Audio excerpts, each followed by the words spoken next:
உலகெங்கும் வாழுகிற தமிழ் உறவுகள் யாவருக்கும் என்றும் எடப்பாடியார் யூடியூப் சேனல் வாயிலாக உங்கள் நாஞ்சில் டொமினிக் எனது இதயம் கனிந்த வாழ்த்துக்களையும் வணக்கங்களையும் தெரிவித்துக் கொள்வதில் நான் மட்டற்ற மகிழ்ச்சி அடைகிறேன்.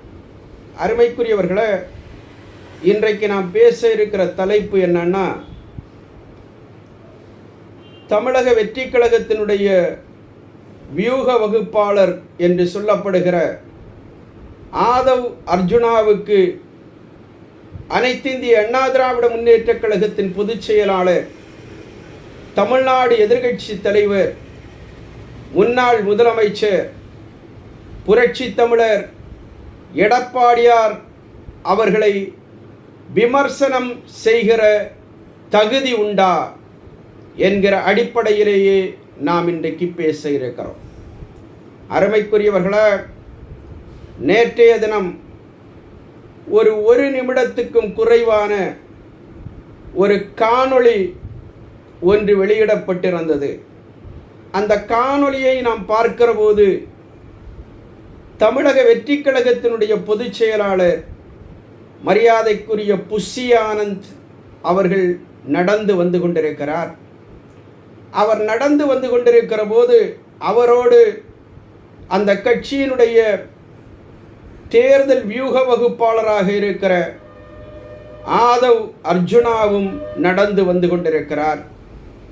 அவ்வாறு இருவரும் பேசி பேசி நடந்து வந்து கொண்டிருக்கிற போது அனைத்திந்திய அண்ணா திராவிட முன்னேற்ற கழகத்தை பற்றியும் கழகத்தின் பொதுச் செயலாளர் புரட்சி தமிழர் அண்ணன் எடப்பாடியார் அவர்களை பற்றியும் தரக்குறைவான முறையில் எங்களுடைய பொதுச் செயலாளருடைய பெயரை சொல்லி அவரோடு கூட்டணி சேர்வதற்கு தமிழ்நாட்டிலே ஆளே இல்லை என்பது போன்ற ஒரு கருத்தை நையாண்டித்தனமாக ஆதவ் அர்ஜுனா பயன்படுத்தியிருக்கிற அந்த வீடியோ காட்சிகள் நேற்றைக்கு ஒளிபரப்பப்பட்டிருக்கிறது. அருமைக்குரியவர்களே, இந்த வீடியோ காட்சிகளை பார்க்கிற போது அனைத்திந்திய அண்ணா திராவிட முன்னேற்ற கழகத்தினுடைய தொண்டர்களுக்கும் தோழர்களுக்கும் ஒரு விதமான அருவருப்பும் சலசலப்பும் சலனமும் தமிழக வெற்றி கழகத்தின் மீது ஏற்பட்டிருக்கிறது. ஏன்னா, தமிழ்நாட்டினுடைய அரசியல் களத்தை பொறுத்த மட்டில் தமிழக வெற்றி கழகம் என்கிற ஒரு இயக்கத்தை வெள்ளித்திரையினுடைய உச்ச நட்சத்திரமாக இருக்கிற மரியாதைக்குரிய தளபதி விஜய் அவர்கள் துவங்கி அவர் பேசிய அந்த பேச்சுக்கள் என்னுடைய அரசியல் எதிரி திராவிட முன்னேற்ற கழகம் என்றும் கொள்கை எதிரி பாரதிய ஜனதா கட்சி என்றும் பேசி திராவிட முன்னேற்ற கழகத்துக்கு எதிராகவே அரசியல் காய்களை நகர்த்தி வருகிற தளபதி விஜய் அவர்கள் மீது அண்ணா திராவிட முன்னேற்ற கழகத்துக்கும் அண்ணா திராவிட முன்னேற்ற கழகத்தினுடைய தொண்டர்களுக்கும் தோழர்களுக்கும் தலைமைக்கும் மிகுந்த மரியாதை உண்டு. அந்த மரியாதையைத்தான் இது நாள் வரை கழக தோழர்கள் களத்தில் கடைபிடித்து கொண்டிருக்கிறார்கள். எந்த இடத்திலேயும் தளபதி விஜய் குறித்து அதிமுக இதுவரைக்கும் கடினமான வார்த்தைகளையோ தடிமனான வார்த்தைகளையோ பயன்படுத்தியது இல்லை என்கிற நிலை அரசியல் களத்திலே இருக்கிறது. ஆக அண்ணா திராவிட முன்னேற்ற கழகத்தோடு தமிழக வெற்றி கழகம் கரம் கோர்த்து விடுமோ, கூட்டணி கண்டு விடுமோ என்கிற ஜோசியங்களை பலரும் அரசியல் களத்தில் பயன்படுத்தி கொண்டிருக்கிற இந்த சூழலில் திராவிட முன்னேற்ற கழகம் வீழ்த்தப்பட வேண்டுமேயானால் அண்ணா திராவிட முன்னேற்ற கழகத்தினுடைய அணியில், என்டிஏவினுடைய அணியில் தமிழக வெற்றி கழகத்தினுடைய தலைவர் மரியாதைக்குரிய தளபதி விஜய் அவர்கள் தன்னை இணைத்து கொண்டு பயணிப்பார் என்கிற அரசியல் சூழல் இருக்கிற இந்த சூழ்நிலையில் ஆதவ் அர்ஜுனா என்கிற மனிதன் அதிமுகவுடைய தலைமை குறித்து கொச்சையாக பச்சையாக பேசியிருப்பது எங்களை மிகுந்த வருத்தத்துக்கு ஆளாக்கி இருக்கிறது. மரியாதைக்குரிய ஆதவ் அர்ஜுனா அவர்களை குறித்து பேசுகிற போது, யார் இந்த ஆதவ் அர்ஜுனா என்று நாம் பார்க்கிற போது, லாட்ரி உலகினுடைய ஜாம்பவானாக இருக்கிற மரியாதைக்குரிய மார்ட்டின் அவர்களுடைய அன்பு மகள் டெய்சி என்பவரை திருமணம் செய்து கொண்ட காரணத்தினால் லாட்ரி மார்ட்டின் அவர்களுக்கு மருமகன் ஆக்கப்பட்டவர்தான் மரியாதைக்குரிய ஆதவ் அர்ஜுனா அவர்கள். ஆதவ் அர்ஜுனா அவர்களை பொறுத்த மட்டில் அவர் பல்வேறு அரசியல் இயக்கங்களிலே மாறி மாறி பயணித்தவர். இன்றைக்கு தமிழக வெற்றி கழகத்தில் பயணித்து கொண்டிருக்கிறார். விடுதலை சிறுத்தை கட்சியிலே இருந்து விலகி அவர் தமிழக வெற்றி கழகத்தில் இணைந்தபோது அவருடைய மனைவியாக இருக்கிற லாட்ரி மார்ட்டின் அவர்களுடைய மகள் மரியாதைக்குரிய டெய்சி அவர்கள் இன்ஸ்டாகிராமிலே ஒரு பதிவை வெளியிட்டிருந்தார். அந்த பதிவிலே அவர் என்ன சொல்லியிருந்தார்னா, ஆதவ் அர்ஜுனா அவர்களுடைய அரசியல் நடவடிக்கைகளுக்கும் எங்கள் குடும்பத்துக்கும் எந்த விதமான சம்பந்தமும் கிடையாது. நாங்கள் அவர்களிடம் எவ்வளவோ எடுத்து சொல்லியும் கேட்காமல் பல்வேறு கட்சிகளிலே மாறி மாறி பயணித்து கொண்டிருக்கிறார் என்கிற ஒரு குற்றச்சாட்டை இன்ஸ்டாகிராம் மூலமாக மரியாதைக்குரிய டெய்சி வெளிப்படுத்தியிருந்தார் என்பதை நான் இந்த நேரத்தில் ஞாபகப்படுத்த விரும்புகிறேன். அதுபோல மார்ட்டின் அவர்களுடைய மகனாக இருக்கிற மரியாதைக்குரிய சார்லஸ் என்கிற நபர் ஆதவ் அர்ஜுனா அவர்களுடைய மனைவியின் சகோதரர். ஆதவ் அர்ஜுனா அவர்களுக்கு மைத்துனர். அந்த சார்லஸ் அவர்கள் வெளியிட்டிருந்த இன்ஸ்டாகிராம் பதிவில் அவர் என்ன குறிப்பிட்டிருக்கிறார்னா, திரு ஆதவ் அர்ஜுனா அவர்கள் என்னுடைய தந்தைக்கு சொந்தமான பணத்தை தன்னுடைய சொந்த தேவைகளுக்காக விரயம் செய்து கொண்டிருக்கிறார். நாங்கள் எவ்வளவோ சொல்லியும் அவர் கேட்கவில்லை. பல்வேறு அரசியல் கட்சிகளிலே தன்னுடைய சொந்த விருப்பத்துக்காகவும் சொந்த நலனுக்காகவும் மாறி மாறி பயணித்து கொண்டிருக்கிறார்.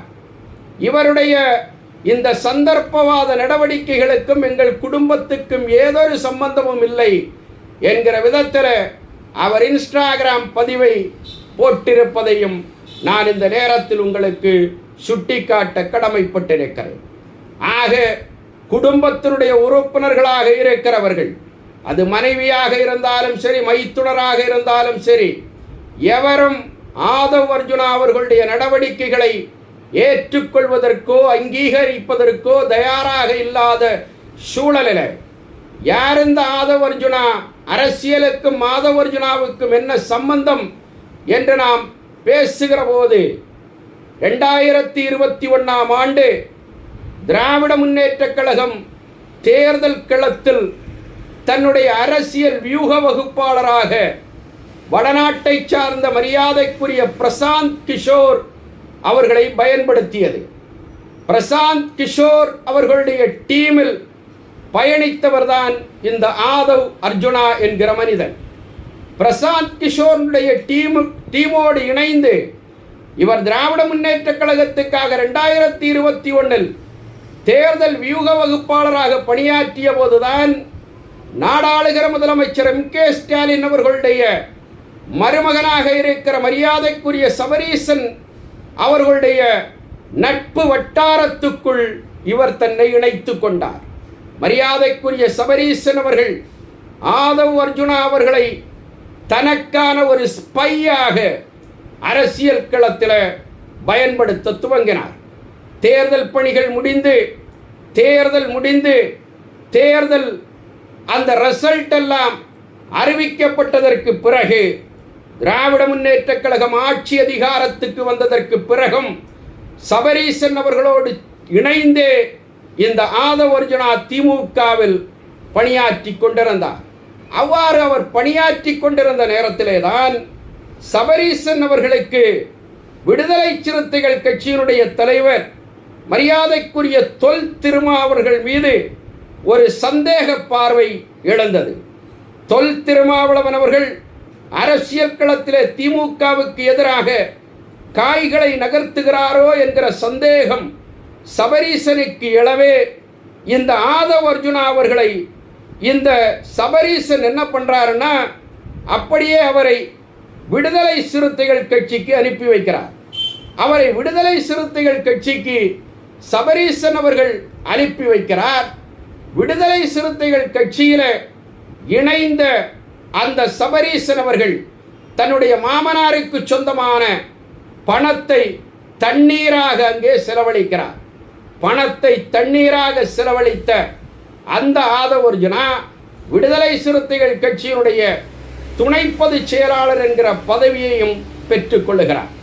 துணை பொதுச் செயலாளர் என்கிற பதவியை பெற்றுக்கொண்ட அந்த ஆதவ் அர்ஜுனா விடுதலை சிறுத்தைகள் கட்சியில் தன்னை ஒரு அசைக்க முடியாத ஒரு மிகப்பெரிய நபராக காட்டிக்கொள்ளுகிறார். தொல் திருமாவளவன் அவர்களை விட்டால் விடுதலை சிறுத்தை என்கிற கட்சி ஆதவ் அர்ஜுனாதான் என்கிற நிலை போல ஒரு நிலையை உருவாக்க முயற்சி செய்கிறார்.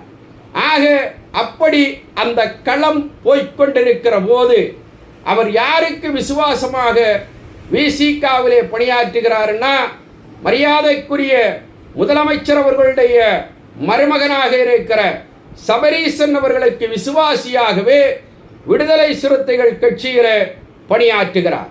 அவ்வாறு பணியாற்றி கொண்டிருக்கிற போதுதான் இந்த ஆதவ் அர்ஜுனாவுக்கு சபரீசன் ஒரு அஜெண்டாவை கொடுக்கிறார். என்ன அஜெண்டான்னா விடுதலை சிறுத்தைகள் கட்சியில் இருந்து நீ அதிமுகவில் இணைய வேண்டும், அதிமுகவுக்கு நீ வியூக வகுப்பாளராக மாற வேண்டும், அந்த கட்சியில் என்ன நடக்கிறது, எப்படிப்பட்ட வியூகங்களை வகுக்கிறார்கள் என்பது போன்ற தகவல்களை நீ திமுகவுக்கு தர வேண்டும் என்பது போன்ற ஒரு அஜெண்டாவை சபரீசன் என்ன பண்ணுறாருன்னா ஆதவ் அர்ஜுனாவுக்கு கொடுக்கிறார். அதை ஏற்றுக்கொண்ட ஆதவ் அர்ஜுனா என்ன பண்ணுறாருன்னா விடுதலை சிறுத்தைகள் கட்சியில் இருந்து கொண்டு விடுதலை சிறுத்தைகள் கட்சியை விமர்சிக்கிறார். விடுதலை சிறுத்தைகள் கட்சிக்கும் திராவிட முன்னேற்ற கழகத்துக்கும் இருக்கிற உறவு குறித்து இவர் விமர்சனம் செய்கிறார். திராவிட முன்னேற்ற கழகத்தில் குடும்ப அரசியல் நடப்பதை போன்ற ஒரு பிம்பத்தை இவர் வெளியிடுகிறார். ஆட்சியில் பங்கு, அதிகாரத்தில் பங்கு என்று திராவிட முன்னேற்ற கழகத்திடம் கேட்கிற தொனியிலே விடுதலை சிறுத்தைகள் கட்சியிலே இருந்து கொண்டு ஆதவ் அர்ஜுனா பேசுகிறார். அவ்வாறு பேசுகிற ஆதவ் அர்ஜுனாவுக்கும் திராவிட முன்னேற்ற கழக தலைமைக்கும் இடையில ஒரு உரசல் ஏற்படுவதை போன்ற ஒரு காட்சியை அவர் வெளி உலகத்துக்கு காட்டுகிறார். அவ்வாறு காட்டிய ஆதவ் அர்ஜுனா என்ன பண்ணுதாருன்னா ஒரு கட்டத்தில் விடுதலை சிறுத்தைகள் கட்சியினுடைய தலைவர் மரியாதைக்குரிய தொல் திருமாவளவன் அவர்களாலே சஸ்பெண்ட் செய்யப்படுகிற நிலைக்கு தன்னை கொண்டு நிறுத்துகிறார். திருமாவளவன் அவர்களாலே சஸ்பெண்ட் செய்யப்பட்ட அந்த ஆதவ் அர்ஜுனா தான் ஒரு கட்டத்தில் என்ன பண்ணுதாருன்னா திருமாவளவன் கட்சியிலிருந்து விலகி வெளியே வருகிறார். திருமாவளவன் கட்சியான விசிகாவிலிருந்து வெளியேறிய ஆதவ் அர்ஜுனா என்ன பண்ணுதாருன்னா அண்ணா திராவிட முன்னேற்ற கழகத்தினுடைய பொதுச் செயலாளர் புரட்சி தமிழர் எடப்பாடியார் அவர்களுக்கு தூது விடுகிறார். எவ்வாறு தூது விடுகிறார்னா அவர் அதிமுகவுக்கு சாதகமாக பேட்டிகளை தருகிறார். அந்த பேட்டிகளில் அவர் என்ன பேசினாருன்னா 2021 சட்டமன்ற தேர்தலில் 10 ஆண்டு காலம் ஆட்சி செய்த அதிமுக, அந்த ஆளுகிற அதிமுகவின் மீது மிகப்பெரிய ஆன்டி இன்கம்பன்சி இருந்த அந்த நேரத்திலும் கூட 66 சட்டமன்ற தொகுதிகளை அதிமுக வென்றெடுக்கிறது. கூட்டணியாக 75 சட்டமன்ற தொகுதிகளை அதிமுக வென்றெடுக்கிறது. ஆக இந்த வெற்றி எடப்பாடி பழனிசாமி அவர்களுடைய தனிப்பட்ட வெற்றி என்று பேசுகிறார். அவர் பேசுகிறார், என்ன பேசுகிறாருன்னா ஆட்சி அமைத்த திராவிட முன்னேற்ற கழகத்துக்கும் அதிமுகவுக்கும் இடையில இருக்கிற வாக்கு வித்தியாசம் என்பது ஒரு 2.5% தான். ஆக அதிமுகவுக்கு இது ஒன்றும் பெரிய தோல்வி அல்ல. 2026 அதிமுக ஆட்சிக்கு வரும் எடப்பாடியார் தமிழ்நாட்டுடைய முதலமைச்சராக வருவார். மிகப்பெரிய கூட்டணியை எடப்பாடியார் அவருடைய தலைமையிலே கட்டமைப்பார் என்றெல்லாம் சொல்லி அந்த நேரத்தில் யார் பேசுறாருன்னா இதே ஆதவ் அர்ஜுனா பேசுகிறார். அவர் எதுக்கு பேசினாருன்னா இப்படி பேசி அதிமுகவுக்குள் வர வேண்டும், அதிமுகவினுடைய வியூக வகுப்பாளராக மாற வேண்டும்.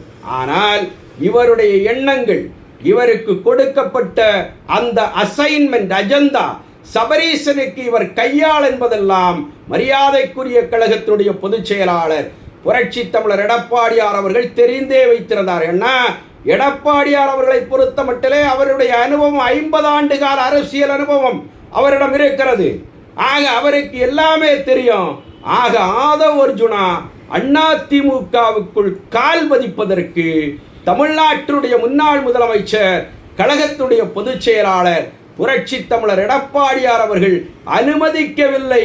ஆக அதிமுகவில் தனக்கான என்ட்ரி க்ளோஸ் ஆகிவிட்டது என்பதை தெரிந்து கொண்ட ஆதவ் அர்ஜுனா அதற்கு பிறகு தேர்ந்தெடுத்த இடம்தான் தமிழக வெற்றி கழகம் என்பதை தமிழக வெற்றி கழகத்துடைய மரியாதைக்குரிய தொண்டர்களும் தோழர்களும் மறந்துவிடக்கூடாது. இன்னைக்கு மரியாதைக்குரிய தளபதி விஜய் அவர்களாலே ஒரு உயர்வான இடத்தில் வைத்து பார்க்கப்படுகிறவராக ஆதவ் அர்ஜுனா இருந்து கொண்டிருக்கிறார். தமிழக வெற்றி கழகத்துடைய வியூக வகுப்பாளர்களுள் ஒருவராக ஆதவ் அர்ஜுனா வலம் வந்து கொண்டிருக்கிறார்.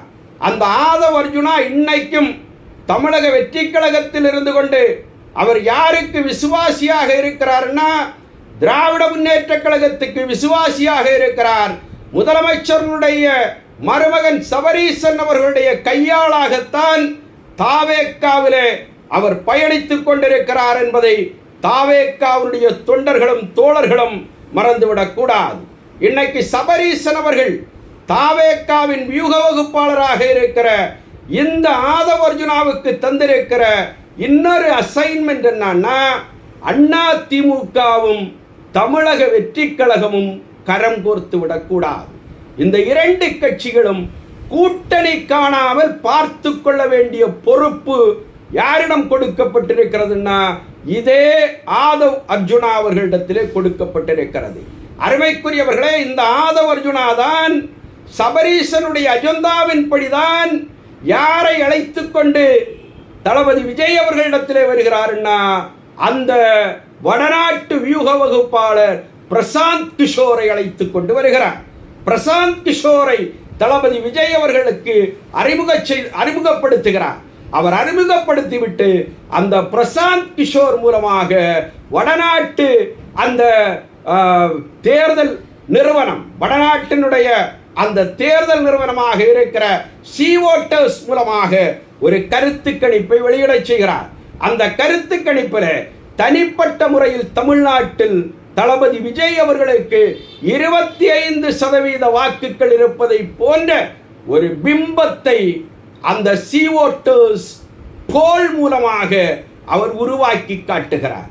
ஆக அவருடைய எண்ணம் என்னன்னா அவர் தளபதி விஜய் கிட்ட என்ன சொல்லுதாருன்னா உங்களுக்கு தமிழ்நாட்டில் 25% ஆதரவு இருக்கிறது.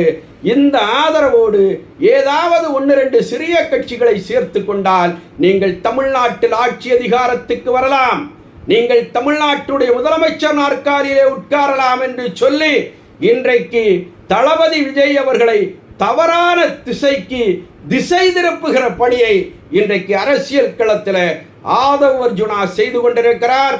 திராவிட முன்னேற்ற கழகத்துடைய அஜெண்டாபடி அவர் நடந்து கொண்டிருக்கிறார்.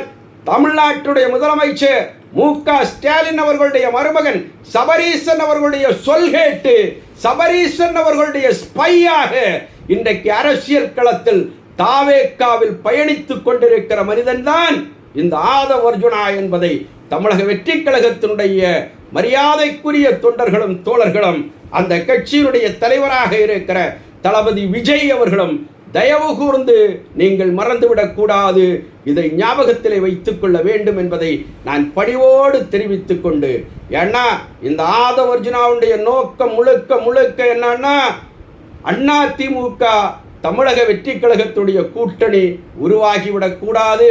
அதற்காக இன்றைக்கு அதிமுகவுடைய பொதுச் செயலாளர், நாளை நாடாளப் போகிற எங்கள் முதலமைச்சர் புரட்சி தமிழர் எடப்பாடியார் அவர்களை வம்புக்கு இழுக்கிறார். அவர் பேசுறார், என்ன பேசுறார்னா, எடப்பாடியார் அவர்களோடு கூட்டணி சேருவதற்கு யாரையுமே காணோம் என்பது போல பேசுகிறார். நான் ஆதவ அர்ஜுனா அவர்களுக்கு பணிவோடு தெரிவித்துக் கொள்ள கடமைப்பட்டிருக்கிறேன். அண்ணா திராவிட முன்னேற்ற கழகம் இன்றைக்கு என்டிஏ கூட்டணியில் இருக்கிறது. இந்திய தேசத்தை ஆளுகிற கட்சியாக இருக்கிற பாரதிய ஜனதா கட்சி எங்களோடு இருக்கிறது. பாட்டாளி மக்கள் கட்சி எங்களோடு தான் பயணிக்கிறது. தேசிய முற்போக்கு திராவிட கழகமும் எங்களோடு தான் பயணிக்கிறது. இன்னும் வாசன் அவர்களுடைய தமாக எங்களோடையே பயணிக்கிறது. இன்னும் பல்வேறு சிறிய சிறிய கட்சிகள் அதிமுகவோடையே பயணிக்கிறது. ஆக அதிமுகவுக்கு அரசியல் களத்தில் ஒன்றும் கூட்டணிக்கு பஞ்சம் கிடையாது. எங்கள் கூட்டணி பலமான வலுவான கூட்டணியாகத்தான் இருக்கிறது. ஒருவேளை தமிழக வெற்றி கழகம் எங்களோடு இல்லாமல் போனாலும் 2026 சட்டமன்ற தேர்தலை அதிமுக வென்றெடுக்கும், என்டிஏ வென்றெடுக்கும். தமிழ்நாட்டில் ஆட்சி மாற்றம் ஏற்படும். எங்கள் ஆற்றல் மிகுந்த தலைவர், கழகத்தினுடைய பொதுச் செயலாளர், புரட்சி தமிழர், எழுச்சி தமிழர் அண்ணன் எடப்பாடியார் தான் 2026 நாடாளப் போகிற முதலமைச்சர் என்பதை இந்த நாடு காணப்போகிறது என்பதை நான் பணிவோடும் தெளிவோடும் தெரிவித்துக் கொண்டு, அருமைக்குரியவர்களே, நான் கேட்கிறேன், ஆதவ அர்ஜுனா அவர்களே, நீங்க தளபதி விஜய் கூட சேர்ந்தீங்க. தளபதி விஜய் அவர்களுக்கு ஆதரவாக தேர்தல் வகுப்பாளராக பிரசாந்த் கிஷோரை கொண்டு வந்து சேர்த்தீங்க. சி-ஓட்டர்ஸ் நிறுவனம் மூலமாக 25% வாக்குகள் இருக்கிறது என்பதை நீங்க இன்னைக்கு விஜய் அவர்களுக்கு தவறான தகவல்களை இன்னைக்கு சொல்லி நம்ப வைத்துக் கொண்டிருக்கிற ஆதவ அர்ஜுனா அவர்களே, வருடம் 1 கழிந்திருக்கிறது. நான் கேட்கிறேன், ஏதாவது ஒரு சிறிய கட்சி தாவேக்காவோடு கூட்டணிக்கு வந்திருக்கிறதா? கொண்டு வந்திருக்கிறீர்களா? வருகிற ஆற்றல் உங்களுக்கு உண்டா? ஒன்றை மட்டும் தெரிந்து கொள்ளுங்கள், இன்னைக்கு தாவேக்காவை பொறுத்த மட்டிலே அது கருவில் இருக்கக்கூடிய குழந்தை. அந்த குழந்தை எப்போது பிரசவித்து வெளியே வரும்னு சொன்னா 2026 தேர்தல் களத்தில் தான் அது வெளியே வரப்போகிறது. அப்போதுதான் இந்த நாட்டுக்கு தெரியும் அதனுடைய பலம் என்ன என்பது. அருமைக்குரியவர்களே, இன்னைக்கு தாவேக்காவுடைய தலைவரை நான் எந்த விதத்திலும் குறைத்து பேசுவதற்கோ குறைவாக மதிப்பிடுவதற்கோ தயாராக இல்லை. தமிழ்நாட்டில் இருக்கிற அரசியல் தலைவர்களில் கூட்டம் சேர்க்கிற ஆற்றல் இன்றைக்கு தமிழ்நாட்டின் அரசியல் களத்தில் தளபதி விஜய்க்கு உண்டு என்பதிலே மாற்று கருத்தில்லை.